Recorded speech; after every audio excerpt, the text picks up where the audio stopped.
The news tonight is a breakthrough where the court has actually now selected and sworn in jurors today.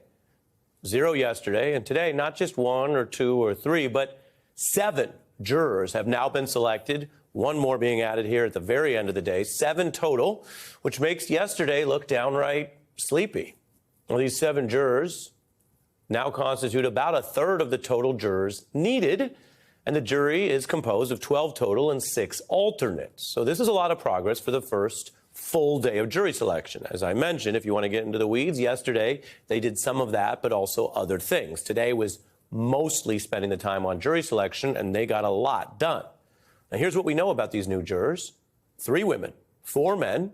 Professions include salesman, nurse, attorney, litigator, so 2 attorneys, an IT consultant, a teacher, and a software engineer. As you can see, we don't have their faces or names according to the way we are covering this and our standards process. So those boxes are more to show you that it's 7 people, well over a third of the total number needed. And these are New Yorkers with normal sounding jobs, perhaps normal lives, but they're going to be a part of history. And as one of the people who was called into this process and didn't make the cut today, this is a person, as I mentioned, who went through it. They were sitting in that courtroom as defendant Trump did his thing, and she said to our reporters today that once you're in there, in that process, you start to view him, even though, of course, you know he's the former president, but you view him as, quote, just another guy. And we have a system that puts his fate in the hands of these fellow regular guys and gals, regular people. That's why it's called a jury of your peers. That can be fair and impartial. You get the sense that it's like, oh, this is just another guy. Not only is someone's fate kind of in our hands here, but the fate of parts of our country's legal system going forward is kind of in our hands because this is unprecedented. Again, that's someone who went through this today and was not picked on the jury. And fact check, true. The defendant's fate is in the hands of this jury that is now being assembled. And it must be impartial. And this is unprecedented. Virtually all of these potential jurors know that. An impartial jury is not one of those norms we've heard about. It's not just a tradition that may change. It's actually a legal right. It must be afforded to defendants in any fair and legal American trial. As the Constitution's Bill of Rights states, the accused has the right to a speedy and public trial by an impartial jury of the district wherein the crime shall have been committed. This impartial jury is a crucial step, making it, creating it for the trial that is to come. It is actually the bedrock of any fair public trial. And by the way, the defendant's present for the process of selecting the jury. That's one of the safeguards. Today, that defendant looked on Donald Trump. He was, of course, we know, pressed on social media posts yesterday. Today, his lawyers used New Yorker's social media posts to get 2 of them dismissed. And that is fair. That is allowed. You can use the public information to remove people from the jury. Trump, though, who's known as a physical lurker, we've got the footage here because we deal in facts. That's him really bodying up unusually close to his then opponent in the 2016 campaign. You could see him over and over there making a point of it, physically lurking unusually close. This is something he has done throughout his life, and he's certainly done it in public forums. Today, he was admonished for lurking, for getting too close while talking in front of these prospective jurors. The judge rebuked Trump for basically saying or muttering something that the judge viewed as within clear, apparent earshot of one of the jurors, potential jurors. The judge said, "I will not have any jurors intimidated in this courtroom. I want to make that crystal clear." So that's the pace on the very busy, productive second day of Donald Trump's criminal trial. We're also seeing from some of these initial steps, arguments, and rulings on witnesses and evidence, how the DA wants to bust and convict Trump, and that is the job. They've basically said in public, here's the evidence, you're indicted for these crimes, now we're going to prove these crimes. DA Bragg has stressed that Trump broke campaign laws because his whole motive was hiding that damning material, not in general, not because it was personally just embarrassing, but specifically 2 weeks out from the election. Less than 2 weeks before the presidential election, Michael Cohen wired $130,000 to Stormy Daniels' lawyer. That payment was to hide damaging information from the voting public. The scheme violated New York election law. That's the key there. And this new jury that's being created will be told it was more than a payoff.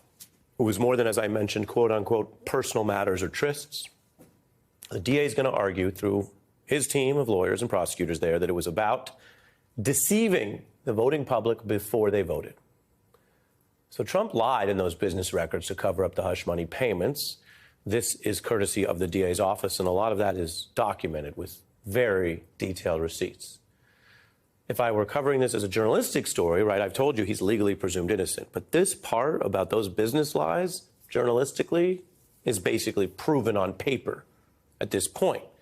And those lies in the business records are against the law, and it's not okay. But under New York law, that alone, that type of business lie, is not actually categorized as a very serious crime. It is a misdemeanor. A misdemeanor doesn't carry prison time. At most, it carries a bit of jail time, and that's actually unusual for a lot of simple misdemeanors for first-time offenders. So you can think of the business records part as the Missy misdemeanor Elliott part of all this. If you know her, she's a talented artist who was not considered that hardcore in contrast to, I don't know, jail felony. Missy misdemeanor Elliott was not a serious offender. In fact, if you're curious, they say she got that misdemeanor nickname just because they said it was a crime for her to have that much talent. So you can think of the lying and business part as only Missy territory. Now, the reason there's a criminal trial is that it was more than a misdemeanor, according to the DA. The reason is Bragg alleges that there was a far more assertive and elaborate case, that the larger scheme to distort the election with off-the-books money is a whole second crime. And that takes that misdemeanor offense and under the law would make it, if proven, a felony. It means, though, that the DA is going to have to prove the lies and fraud were done with intent to commit another crime. I showed you the Constitution. Now I'm showing you the New York law. And this is important because some people might be following this because they don't like Trump or they don't like his politics or they want something to happen in the campaign. And that's the real world. And that's fine. Outside the courtroom, people can have opinions. Inside the courtroom, though, he is presumed innocent, and this is the baseline statute. These words, at a high criminal standard, is what the jury is going to have to decide. Was that done that way or not? And as we see the evidence that Bragg wants to use, we can also see the outlines of the case. And Trump lawyers have pressed to know more. They say, okay, misdemeanor, we got that. That's the lies. What is the other crime? Now, they've been asking. And let me tell you how it's been going down, because some of this is in the weeds, but now that the case is on, now that the jury's being selected, I want to update you on some of what we've learned. Bragg's been pretty tough about this, saying the defendant's not entitled to know which crime or crimes the prosecution will present in advance, that they'll get there when they get there, and you're just a defendant. You have rights, but you don't get every little detail of this leaked out in advance. Now, they're arguing at the DA's office that there are actually plenty of crimes to choose from, including the state's election law, tax law, parts of the penal law, and in a twist, even they argue separate federal campaign finance laws, the Federal Election Campaign Act you see there in this filing, and I've pulled out the most important part of the filing for you. That's how Bragg is supersizing this case. I've told you before, this is something prosecutors do. They do it in RICO cases. They do it in mob cases. Sometimes they do it against big, complex financial companies. They say, yeah, if you only did that one thing, you might be in the clear. Or you might claim ignorance. But we got you on more than one thing, and we're looping it all together. Now, Trump has often walked right up to the line of more than one law. Trump observers have documented that. His own former friends and allies and aides have talked about it, how he'll defy a subpoena and seem to threaten witnesses, how he'll demand people break laws for him and seem to deliberately lie to the government, which, again, can be a misdemeanor or perjury or a felony, even, depending on the context. So to understand this trial, keep an eye on this fault line. We could have opening arguments as soon as next week, the judge mentioned today, although, again, they got to pick all the jurors. But this Missy misdemeanor Elliott part is important. Trump's lawyers might ultimately be fine conceding just things about business lies that only go to the misdemeanor, or the Missy misdemeanor, as Andrew Weissman might say. But they need to shut down anything that could pin down defendant Trump on the second crime, because then you got a felony. And that's the reason Michael Cohen is so crucial. It's not just that he has the receipts on the line. We've heard about that. He's been on our air on this channel talking to various hosts about that. It's because other evidence also shows not only that lie, but that Cohen went to prison for a federal campaign crime.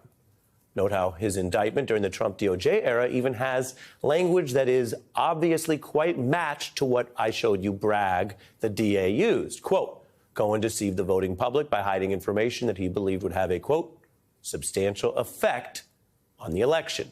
And you're not looking at an allegation there. You are looking at a convicted federal crime.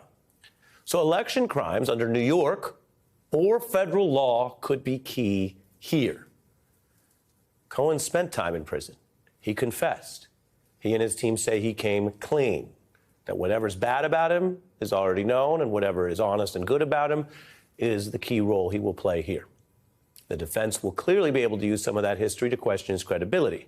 So I'm reminding you, whatever you think of Michael Cohen or how he talks or how big he's been in this storyline, it's not just the receipts. Other people are involved in that. He's also the one who served on the campaign felony. We are barreling towards something quite important. The defendant has rights. The defendant is presumed innocent. The burden is on the prosecutor. And these jurors who are now being selected, over a third selected today, who are needed for this trial that could start as early as next week, they will be instructed repeatedly, and they have been vetted repeatedly, not to weigh in on what they think about Donald Trump or if he should be president again, or even if this sordid tale sounds quite disturbing. No, they will be asked about the underlying misdemeanor and whether there's a second crime. If you keep that in mind, you can make a lot of sense of what could be a very interesting, very dramatic, but at times, sometimes legally technical case. Hey everyone, MSNBC has a new and improved app. You'll get real-time alerts and analysis, live blogs, in-depth essays, video highlights, and the best 2024 election coverage. Download the new MSNBC app. Here's how to do it. You tap on the App Store on your phone. You hit search on the bottom right corner. You type in MSNBC. You click on the MSNBC app. You click on Get or the cloud icon and enjoy it.